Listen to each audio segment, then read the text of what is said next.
বন্ধুরা, শুভ সন্ধ্যা। আমি লাবণী, বয়স 40। আজকে আমি তোমাদের কাছে এমন একটা কাহিনী শোনাব যা শুনে তোমাদের শরীরের রক্ত গরম হয়ে যাবে।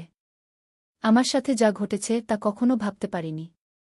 আমার ছেলে অভিজিৎ, মাত্র 23 বছর বয়স, একদিন রাতে আমার ঘরে এসে আমার কানে ফিসফিস করে বলল, মা, আমি তোমাকে বিয়ে করতে চাই। আমি হতবাক। কিন্তু তার ছোঁয়া আমার গালে লাগতেই আমার সব শিহরিত হয়ে উঠল। আমার ভেতরে এক অদ্ভুত আবেগ জেগে উঠল। আমি স্তব্ধ হয়ে গেলাম। অভিজিৎ আমার সামনে দাঁড়িয়ে আছে, তার চোখে এক অদ্ভুত দৃষ্টি। আমি জিজ্ঞেস করলাম, কি বললি তুই? অভিজিৎ আবার বলল, মা, আমি তোমাকে বিয়ে করতে চাই। আমি ভাবলাম অভি নিশ্চয়ই কোনো মজা করছে। আমি বললাম, অভি, এসব কি বলছিস? এটা কি কোনো প্র্যাঙ্ক? অভিজিৎ আমার হাত ধরল। তার হাত ঠান্ডা, অস্বাভাবিক রকমের ঠান্ডা। মা, আমি মজা করছি না। আমি গত কয়েক মাস ধরে এটাই ভাবছি। আমি জানি এটা অস্বাভাবিক, কিন্তু আমি নিজেকে আটকাতে পারছি না। আমি চিৎকার করে উঠলাম, অভি, এসব কি বলছিস? তুই কি পাগল হয়ে গেছিস? তখন অভিজিৎ একটা বাক্স বের করল। একটা ছোট্ট বাক্স, যেমন আংটি রাখা হয়। আমি আরও ভয় পেয়ে গেলাম। সে বাক্সটা খুলল, কিন্তু তার ভেতরে আংটি ছিল না। ছিল একটা ছোট্ট চাবি। মা, এটা দেখো, সে বলল। এটা একটা বিশেষ চাবি। আমি তোমাকে বিয়ে করতে চাই, মানে আমি তোমাকে আমার জীবনের সবচেয়ে গোপন রহস্য দেখাতে চাই। আমি চাই তুমি আমার সাথে এক হয়ে যাও, আমার গোপন সত্যের সাথে একাকার হয়ে যাও। আমি এখনও বুঝতে পারছিলাম না সে কি বলতে চাইছে। কিন্তু তার চোখে যে দৃষ্টি দেখেছিলাম তা আমাকে ভয় দেখাচ্ছিল। অভিজিৎ, আমার নিজের ছেলে, যেন আর আমার চেনা সেই ছেলে নয়। যেন অন্য কেউ তার শরীরে ঢুকে গেছে। অভি, তুই কি বলতে চাইছিস? স্পষ্ট করে বল। আমি বললাম, মা, আমি বিয়ে বলতে সাধারণ বিয়ের কথা বলছি না। আমি বলছি আমাদের আত্মার মিলনের কথা। আমি চাই তুমি আমার সাথে আসো, আমার গোপন জগতে। সেখানে আমরা দুজন মিলে এক হয়ে যাব। সেখানে আমাদের মধ্যে আর কোনো ভেদাভেদ থাকবে না, না মাছেলের, না নারী পুরুষের গু। আমার গায়ে কাঁটা দিয়ে উঠল। এটা কি বলছে আমার ছেলে? ও কি সত্যিই পাগল হয়ে গেছে? আমি সোজা হয়ে দাঁড়ালাম। অভি, তুই এখন যা, ঘুমাগে।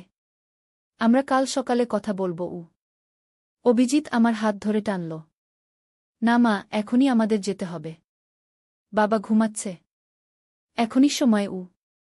আমি ভাবলাম চিৎকার করে কুণালকে ডাকি। কিন্তু অভিজিৎ যেন আমার মনের কথা বুঝে ফেলল। সে আমার হাত ধরে এমনভাবে টানল যে আমি প্রায় পড়ে যাচ্ছিলাম।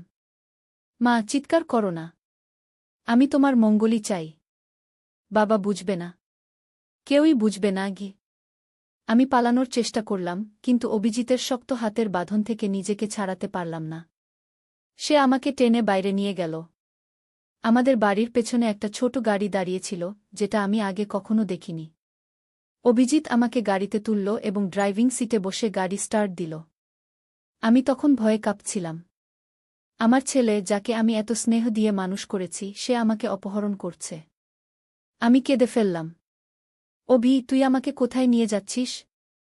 আমাকে ছেড়ে দে। অভিজিৎ একটু হেসে বলল, মা, আমি তোমাকে নিয়ে যাচ্ছি আমার আসল জায়গায়। যেখানে আমার আসল পরিচয় লুকিয়ে আছে। যেখানে আমি আসলে কে তা প্রকাশ পাবে। আমি আর কথা বললাম না। ভয়ে আমার গলা শুকিয়ে গেছিল। অভিজিৎ গাড়ি চালিয়ে শহরের বাইরে চলে গেল। 2 ঘন্টার মতো গাড়ি চালানোর পর আমরা একটা পাহাড়ি জায়গায় পৌঁছালাম। চারদিকে গাছ, দূরে দূরে মাত্র কয়েকটা বাড়ি। অভিজিৎ গাড়ি থামিয়ে আমাকে নামতে বলল। আমি নামলাম। ভাবলাম, এখন পালানোর সময়। কিন্তু চারদিকে অন্ধকার, রাত গভীর, এবং কোনো লোকজন দেখা যাচ্ছে না। কোথায় পালাবো? তাছাড়া অভিজিৎ আমার হাত শক্ত করে ধরে রেখেছে। অভিজিৎ একটা বাড়ির দিকে এগিয়ে গেল। বাড়িটা দেখতে পুরনো, কিন্তু বেশ বড়। বাইরে থেকে দেখে মনে হচ্ছিল কোনো ধনী পরিবারের বাড়ি হবে। অভিজিৎ দরজায় নক করল। কিছুক্ষণ পর দরজা খুলে গেল। আমি দেখে চমকে উঠলাম। দরজা খুলেছে একজন বৃদ্ধ, প্রায় 80 বছর বয়সী। বৃদ্ধ অভিজিৎকে দেখে হাসল। এসো বাবা, অনেক দিন পর এলে। আর এই যে তোমার মা। স্বাগতম, স্বাগতম। বৃদ্ধ আমাদেরকে ভেতরে যেতে ইশারা করল। আমি অবাক হয়ে ভাবলাম, এই বৃদ্ধ অভিজিৎকে চেনে? আর আমাকেও? কিন্তু আমি তো এই বৃদ্ধকে কখনো দেখিনি আগে। কেই নি অভি, আমি জিজ্ঞেস করলাম। উনি ঠাকুরদা, অভিজিৎ বলল। ঠাকুরদা? তোর ঠাকুরদা তো মারা গেছেন অনেক বছর আগে। বৃদ্ধ হাসলেন। আমি তোমার ছেলের শারীরিক ঠাকুরদা নই, কিন্তু আমি তার আত্মিক পিতা। আমি তাকে একটা নতুন জন্ম দিয়েছি। আমি আরও বিভ্রান্ত হয়ে গেলাম। বৃদ্ধ আমাদের একটা ঘরে নিয়ে গেলেন। ঘরটি বড়, দেয়ালে অসংখ্য বই। মাঝখানে একটি বড় টেবিল। টেবিলের উপর একটি প্রাচীন পাণ্ডুলিপি। বৃদ্ধ আমাকে বললেন, তুমি বসো, লাবণী দেবী। আমরা তোমার অপেক্ষায় ছিলাম গিয়ে। আমি আরও ভয় পেয়ে গেলাম। আপনি আমার নাম জানলেন কি করে? বৃদ্ধ হাসলেন। আমি অনেক কিছুই জানি। যেমন আমি জানি তুমি একজন সাধারণ মা নও। তুমি একজন বিশেষ মা, একজন নির্বাচিত মা গি। আমি বুঝতে পারলাম না বৃদ্ধ কি বলতে চাইছেন। অভিজিৎ এবার সেই ছোট্ট চাবিটি বের করে বৃদ্ধকে দিল। বৃদ্ধ চাবিটি নিয়ে টেবিলের কাছে গেলেন। টেবিলের নিচে একটা ড্রয়ার ছিল, সেটা খুললেন। ড্রয়ার থেকে বের করলেন একটা বাক্স। বাক্সে চাবি লাগালেন, বাক্স খুললেন। বাক্সের ভেতর থেকে বের করলেন আরেকটি পাণ্ডুলিপি। এবার শোনো, বৃদ্ধ বললেন। অনেক হাজার বছর আগে এই পৃথিবীতে দুটি জাতি বাস করত, মানুষ এবং দেবতা। দেবতারা ছিল মানুষের চেয়ে শক্তিশালী, বুদ্ধিমান এবং দীর্ঘজীবী। কিন্তু ক্রমে মানুষের সংখ্যা বাড়তে লাগল আর দেবতাদের সংখ্যা কমতে লাগল। শেষে একসময় দেবতারা প্রায় বিলুপ্ত হয়ে গেল। বৃদ্ধ আমার দিকে তাকালেন। কিন্তু দেবতারা সম্পূর্ণ বিলুপ্ত হয়নি। তারা মানুষের মধ্যে মিশে গেছে। দেবতাদের রক্ত মানুষের রক্তের সাথে মিশে গেছে। কিছু মানুষের মধ্যে দেবতাদের রক্ত বেশি, তারাই বিশেষ শক্তি ও জ্ঞান নিয়ে জন্মায়। তোমার ছেলে অভিজিৎ তেমনি একজন। তার মধ্যে দেবতাদের রক্ত আছে কি? আমি হাসতে শুরু করলাম। আপনি কি বলছেন? দেবতা? রক্ত? এসব কি পাগলামি? বৃদ্ধ গম্ভীর হয়ে গেলেন। তুমি হাসছ কারণ তুমি জানো না। কিন্তু তোমার ভেতরেও সেই রক্ত আছে, লাবণী দেবী। তুমিও দেবতাদের বংশধর। শুধু তুমি জানো না গি। আমি এবার রেগে গেলাম। দেখুন, আমি জানি না আপনি কে, কিন্তু আমার ছেলেকে আপনি পাগল করে দিয়েছেন। আমি এখনই পুলিশে ফোন করছি। আমি আমার মোবাইল বের করলাম, কিন্তু দেখলাম সেখানে কোনো নেটওয়ার্ক নেই।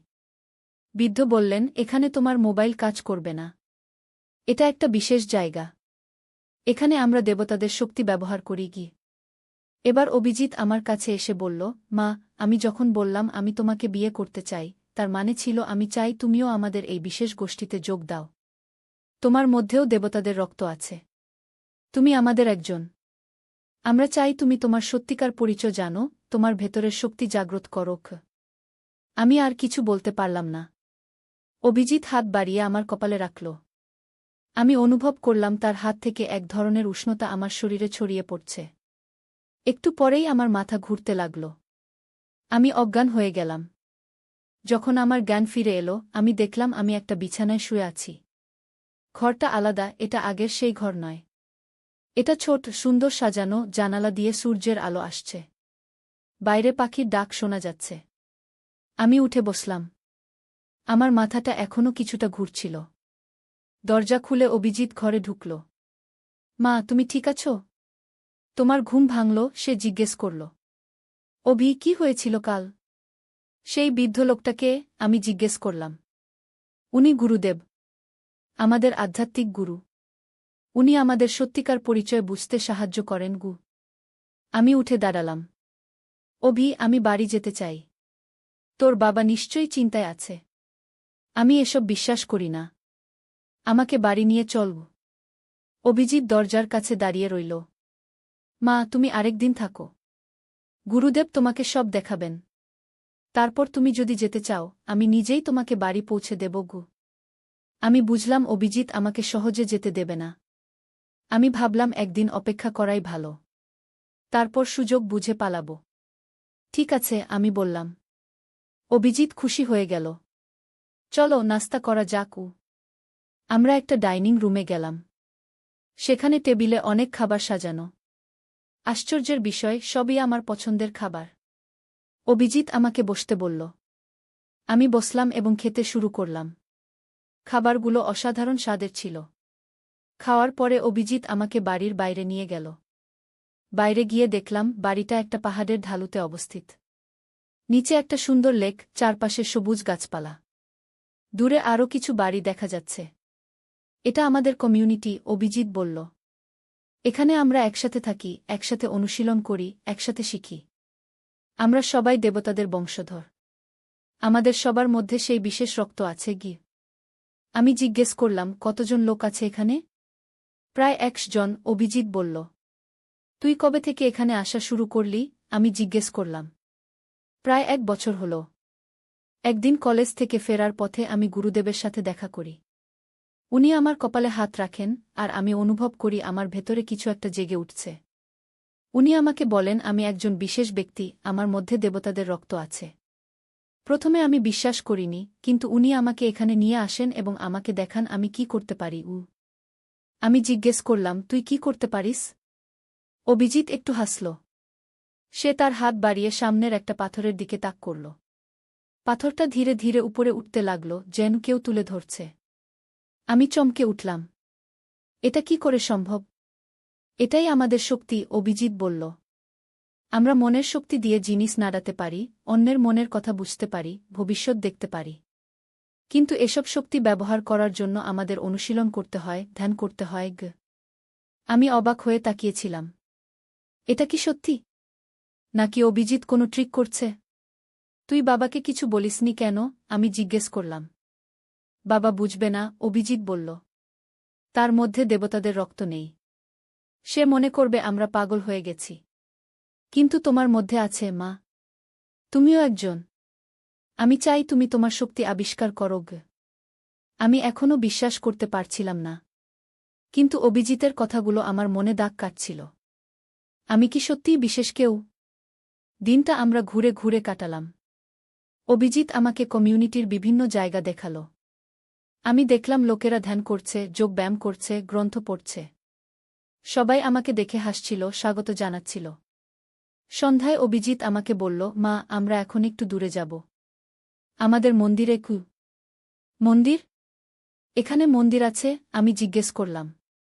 হ্যাঁ, পাহাড়ের ওপারে একটি গুহার ভেতরে আমাদের প্রাচীন মন্দির আছে। সেখানেই আমাদের গোপন পাণ্ডুলিপি এবং শক্তির উৎস রয়েছে। গুরুদেব সেখানে আমাদের অপেক্ষা করছেন। আমি ভয় পেয়ে গেলাম, কিন্তু এটাই আমার পালানোর সুযোগ হতে পারে ভেবে রাজি হলাম। আমরা গাড়িতে করে যাত্রা শুরু করলাম। গাড়ি একটা কাঁচা রাস্তা ধরে পাহাড়ের দিকে উঠতে লাগল। প্রায় আধ ঘণ্টা পর গাড়ি একটা সমতল জায়গায় থামল। সেখান থেকে হেঁটে যেতে হবে। অন্ধকার ঘন হয়ে উঠেছিল। অভিজিৎ একটা টর্চ জ্বালাল।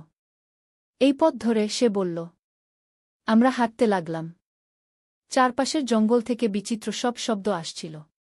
পাখি, কীটপতঙ্গ এবং অন্যান্য প্রাণীর ডাক। আমি ভয়ে কাঁপছিলাম। প্রায় 20 মিনিট হাঁটার পর আমরা একটা বিশাল পাথরের সামনে এসে দাঁড়ালাম। পাথরটি দেখে মনে হচ্ছিল একটা বিশাল দরজা। অভিজিৎ হাত বাড়িয়ে পাথরে স্পর্শ করল এবং কিছু মন্ত্র আওড়াল। আস্তে আস্তে পাথরটি সরে গেল এবং একটা গুহাপথ প্রকাশ পেল। এভাবে আমি বিস্মিত হয়ে জিজ্ঞেস করলাম। হ্যাঁ, মা। আমরা মনের শক্তিতে পাথরকেও নাড়াতে পারি, অভিজিৎ বলল। আমি তখনও বিস্মিত ছিলাম। এসব কি সত্যি? নাকি আমি কোনো স্বপ্ন দেখছি? এখন আমাদের কি করতে হবে? আমি জিজ্ঞেস করলাম। গুরুদেব বললেন, আমাদের এখন আরও অনেক দেবসন্তানকে খুঁজে বের করতে হবে। যাদের মধ্যে আমাদের রক্ত আছে তাদের জাগিয়ে তুলতে হবে। একসময় আমরা আবার আমাদের হারানো রাজত্ব ফিরে পাব। আমি একটু চিন্তিত হয়ে পড়লাম। আমরা কি মানুষদের ক্ষতি করব? গুরুদেব হাসলেন। না, লাবণী দেবী। আমরা মানুষদের রক্ষা করব। আমরা তাদের সাহায্য করব। আমাদের জ্ঞান ও শক্তি দিয়ে আমরা এই পৃথিবীকে আরও উন্নত করব। মানুষ এখন নিজেদের ধ্বংস করে ফেলছে, যুদ্ধ, দূষণ, লোভ।